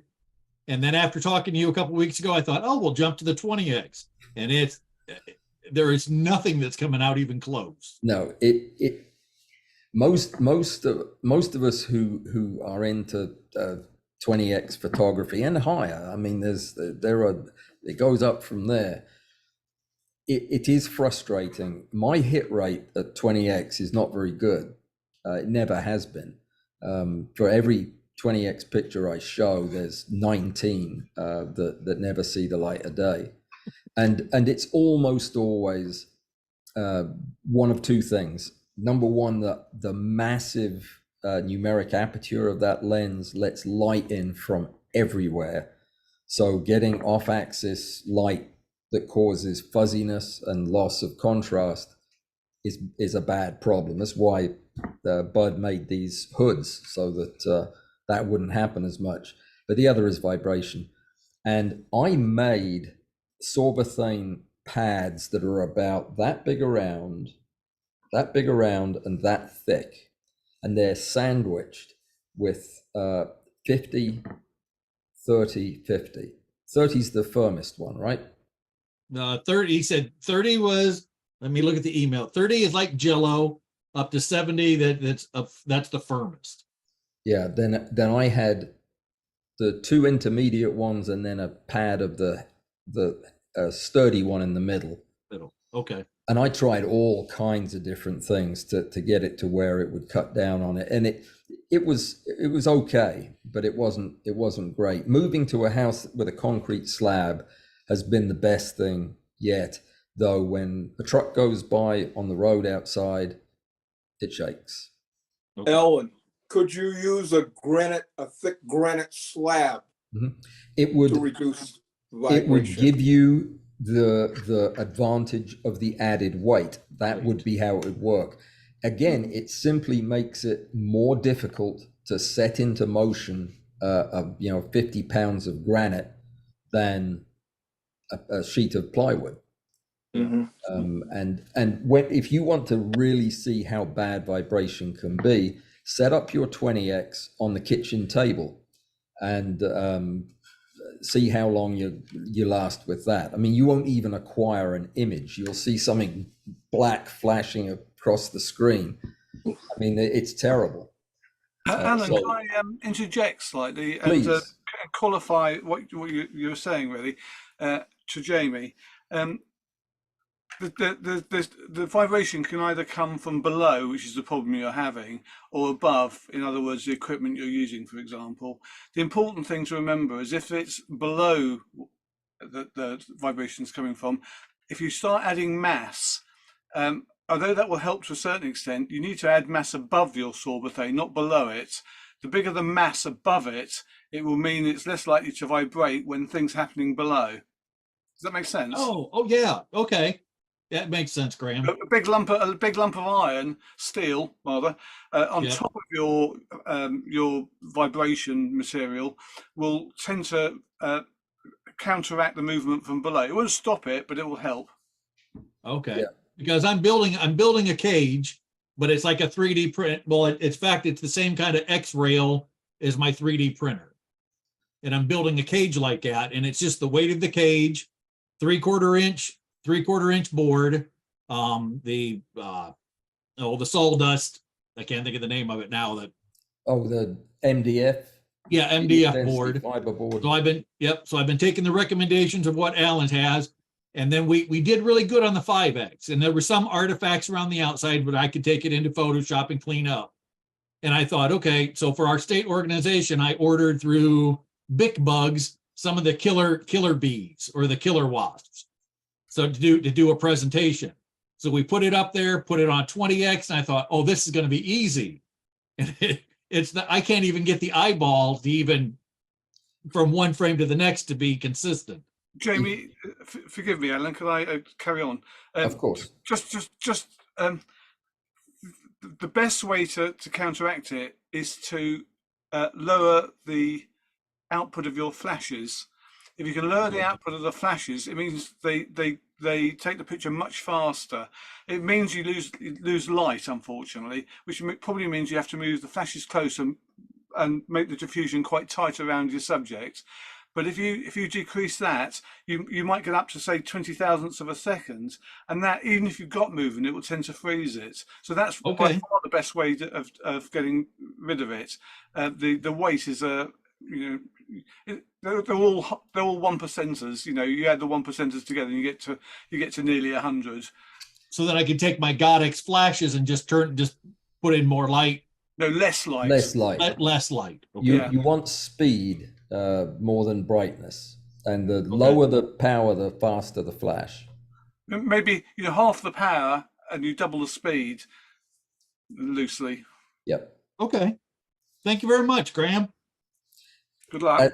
That's all very good advice. I mean, and that really is the first thing to think about vibration, is just making it not matter as much. And one thing I would say about that is when you have something that is vibrating and you're photographing it, there are two ways that vibration can impact your photograph. One is your shutter is open as the subject is moving across the frame. That creates motion blur in that frame, and that will yield softness in the stacked image. But there's another way too, and that is even when you get your speed up to 1/20,000th of a second and you're freezing the action of the bug or the antenna or whatever, it's not always going to be in the same position when you freeze it. If it's still vibrating, it may be over here or over here. And that is going to add uncertainty into the stacking algorithm, and that can soften the picture slightly. So addressing the vibration at the source is always preferable to addressing it with measures that just make it harder to see it. But remember that there are two things at play. Of course, depending on what it is you're looking at, those oscillations may well be within the resolving power of the optics you're using, and you won't see anything. But yeah, the sorbethane, I think, is the best commercial product you'll find for creating that isolation. But it's expensive. Even when the factory's next door, it's expensive. How much are those big pads? He hasn't told me. He just asked me. He said he was going to call me on Tuesday and see what I would like to do. And he wants me some weights. So I'm going to try to flip the top off the desk, try to get some weights and everything and see what he can do for me and I can do for him. There you go. Carlos, what did you pay for Sorbothane feet? Search Amazon, Sorbothane. What did I pay? The half moons are like $34 for 2. Yep, it's nuts. $6 for 4. Or for 4. Is that the smaller ones? Yeah, they're pretty small. Yeah. 1 inch, 70 duro. Oh yeah, you're gonna need you need volume. The reason that the foam works, Sorbothane works, is because it has closed cells. It doesn't communicate within the material itself, so it doesn't collapse like memory foam does. It retains each individual bubble in that polymer remains the same size and is minimally compressible. But what does happen is the bubbles push against one another and redistribute the weight, and that's how it. I've had some success with bubble wrap. That's certainly worth trying. Under a board, use a board and put bubble wrap underneath, and try that as an experiment. I can imagine what that would sound like if I put my rig on any kind of bubble wrap. You'd be Machine surprised. gun. Pounds per square inch. You put it on a board, and it takes amazing amounts of weight. How much weight does it take to reduce your vibration proneness by 50%? You have to. Is there a relationship between that? How much vibration you get and weight? I have added so much weight in the past to my rigs. I've honestly thought the floor was going to cave in underneath them, it takes a lot. I did the same before recently. I because I had this inherent vibration, rather like Jamie. I added a massive amount of lead shot bags and what have you to the top of my already solid bench, which is sitting on top of 9 cubic meters of concrete, and realized that the vibration was coming from outside that, and the whole 9 meters of concrete was moving. And I also found with 20X, if you stamp on the floor, even with a massive chunk of concrete, it still vibrates. Yeah. So you suddenly realize that the whole surface of the earth around you is actually, or can be, depending on the type of material, is actually fluid. And that's why cars, seemingly quite a long way away, can actually make it move. Oh yeah. So, so weight on the base helps to an extent, but if the whole Earth's moving, you've got to work on the basis of working above it. One thing that Jamie said he did or is planning on doing with the cage is using the cage on the base. I had the original cage was a PVC cage, and I immediately recognized that I needed to add more weight. So I filled the entire thing with lead shot. I bought sacks of lead shot, which I found when I moved, because I tried to pick up a coffee can full of them and it weighed about the same as my car. But when I filled that whole thing with lead shot, I was thinking that would weigh it down, but it just moved the center of gravity higher on the table, so that now the oscillations were like this, and it just made it impossible. So add the weight, low center of gravity, but above the vibration source. Okay. This is the same reason that you would sling your camera bag on that hook that comes at the bottom of your tripod, by the way. The same exact theory, that it'll cut down the vibration of your. Oh, you mean the small rig where it has nice little hook and you think you can hang stuff on it? Yeah, well, with the small rig, it just rips it out of the post. But my tripod's got a nice little hanger on it. I think the thing's almost finished. No, not quite. We've got about another 10 images to go, 20 images. Thank you for the information, Graham. Yeah, good luck, Jamie. Let us know how you get on. I will. Thank you.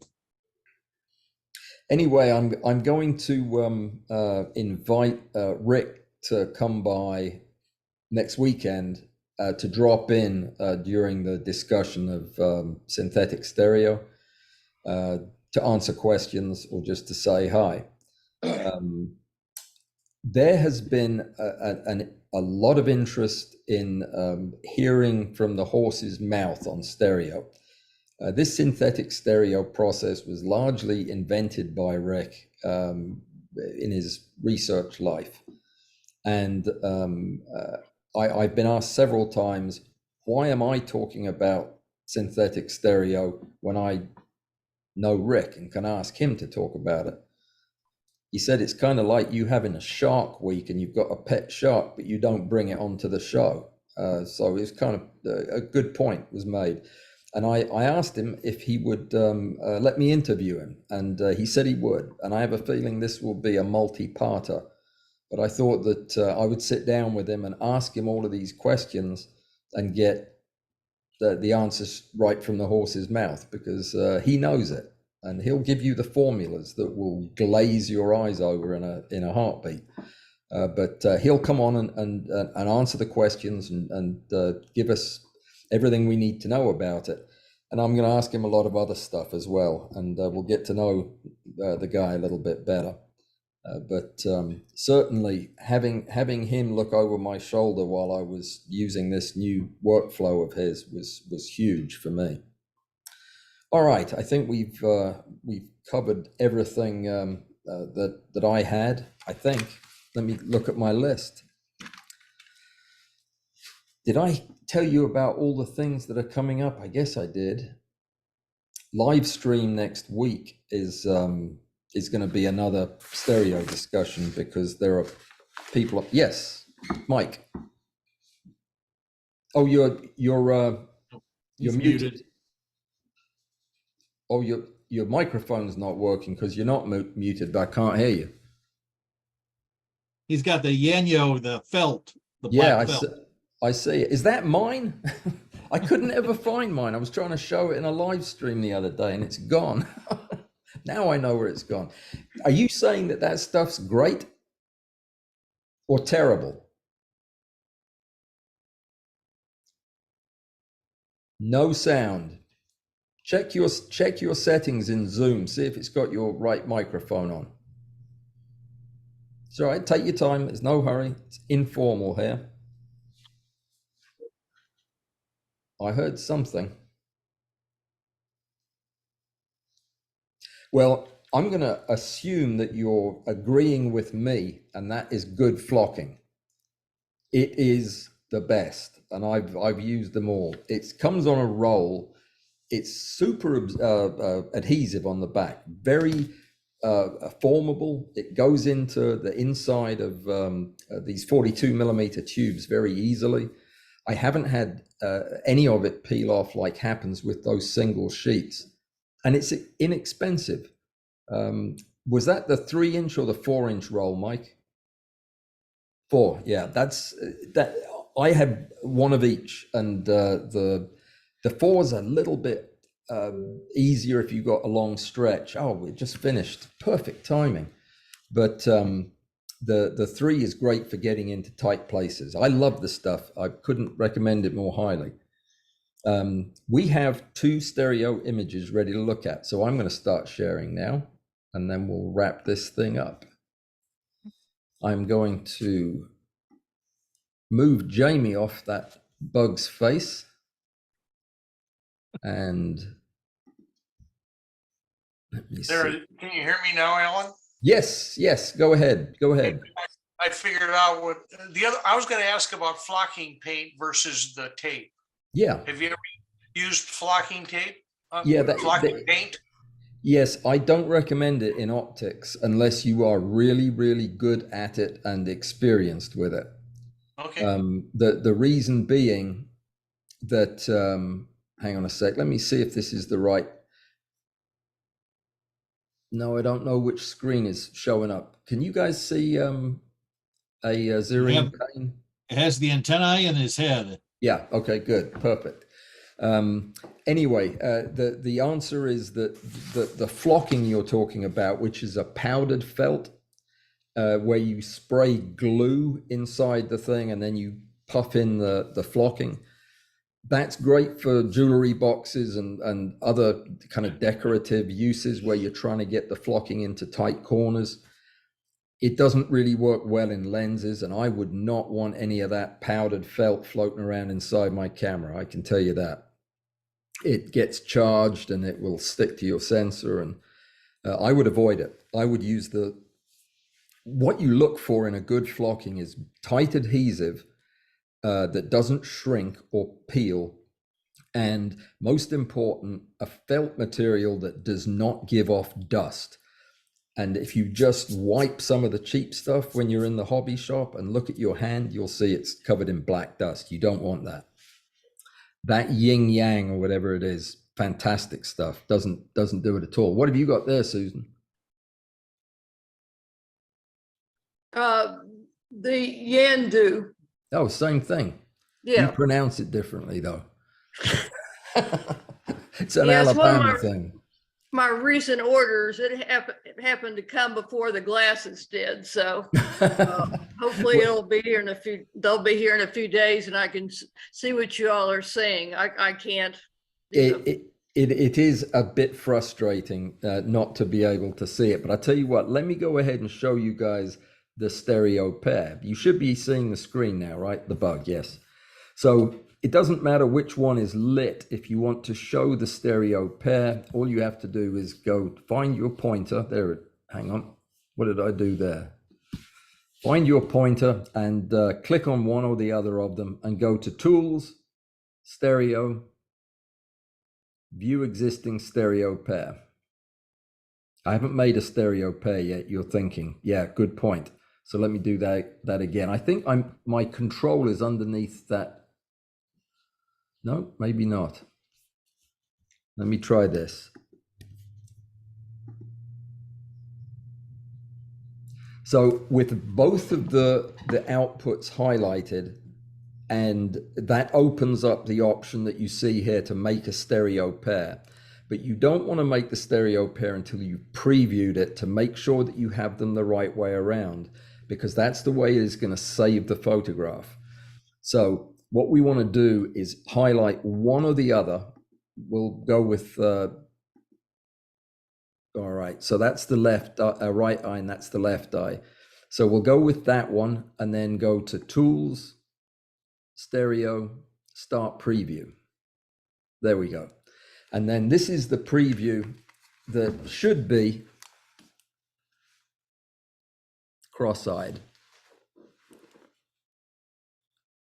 Okay, the cross-eyed people should see that. Can you see that, Angie? Yep. Yep. Yep, good for me. Okay. Now I'm gonna brighten this up in just a second, but I wanted you to see the difference. If we swap sides now, the cross-eyed people won't be able to see it, but the well, actually, that actually doesn't. Yes, that's. I was too close. If you look very closely at the hairs, let me brighten this up a little bit. I'm gonna make a stereo pair like this. Go to Tools. Well, Stop Preview. All right, select both. Go to Tools, Stereo, Make Stereo Pair. That will make these into one photograph of two of them. I'll now take that image as an output and I'll go to File, Save Output Image,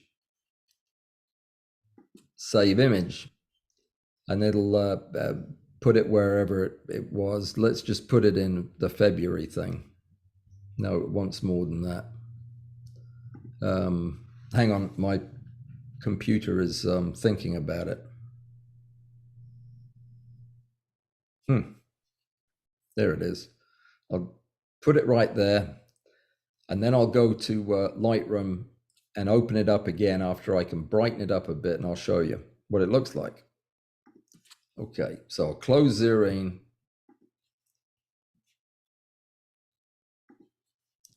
I'll go to Finder, find it. I'm not going to move. Well, I guess I can. Hold on. This, I need an engineer, somebody who can do all this fiddling around with computers. That would be nice, wouldn't it? I forgot where I put it. I put it in, oh, I know where I put it. Go to Lightroom, go to the library. We know it's in February. So I'm going to go up to February as soon as the drive shows up. And then I will, here it is, Lightroom. February, there it is. I will synchronize this folder by going to library, sync folder. That will look for all of the missing pictures, of which there is only one. It's the stereo pair I just made. That will show up now in Lightroom, and I will bump up the brightness a little bit, give it a bit of contrast, and then we'll put it back in Xerine to look at. And that's all you have to do. So you just have to wait for it to show up. Or maybe it did show up and I just clicked it off. It'll be under most recent import. There it is. Okay, so I'll develop this in the usual way. I'll get rid of a little bit of that haze, brighten it up.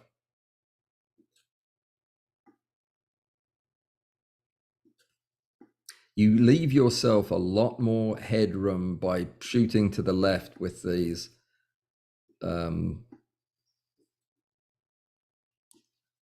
That ought to do about fine. Now let's take that back over to Lightroom. I mean Xerine. I always get those two confused. As soon as that opens up in Xerine, I'll be able to flip it back and forth, and you'll see what we've got. So we'll make that bigger. And that is the glasses view. That looks flat. Yeah, it's not a glasses view. I've done it backwards. It looks flat to me. Looks flat either way. You know what? They're the same image. Yeah. Oh, I'm glad I threw the others away then. That was a good demo. Well, underneath it, it pops just a little bit doing cross. It's the same. I somehow selected both of the same images to put together. That's a dumbass thing to do. Oh well. What I wanted to show you was these mushrooms. See them? That was the whole point of this, was to show you a 3D structure that you can't see in 2 dimensions. It's these little mushroomy things that are all over its body. Okay, you'll see it over in Patreon when I post it in 2 hours after doing it again. What a foolish thing to do. I wonder if I can salvage the pictures though from the trash. No, I can't probably. Actually, I bet I can. I'll do that after we get through. I'll go in and I'll find those 2 stacked, the 2 stacked outputs. And I'll recombine them properly. Well, that was a bit of a disappointment. Sorry about that. I do this actually offline all the time. It keeps me honest. And yeah, you think I take good pictures all the time. That's the furthest thing from the truth. Everybody's been very quiet today. Did your football team lose? Yes, apparently so. Well, we're at the end of the 2 hours, guys. Is there anything you want to see at our next Pzoom? Something I can be working on? Nope. We need to come up with something that's going to liven you guys up. Let's do a field trip next time. In June. No, next time's next month. It's June enough here. I've been thinking about actually doing that. I'm going to have to get with Curly Toes to find out how you do it from a technological standpoint. But I have really been wanting to do a live stream out in the woods with a camera and just take you with me.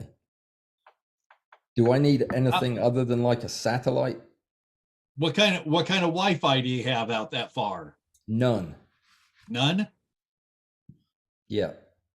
I can take one of those TV trucks with me, I suppose, until they caught me. But yeah, no, I don't have anything like that.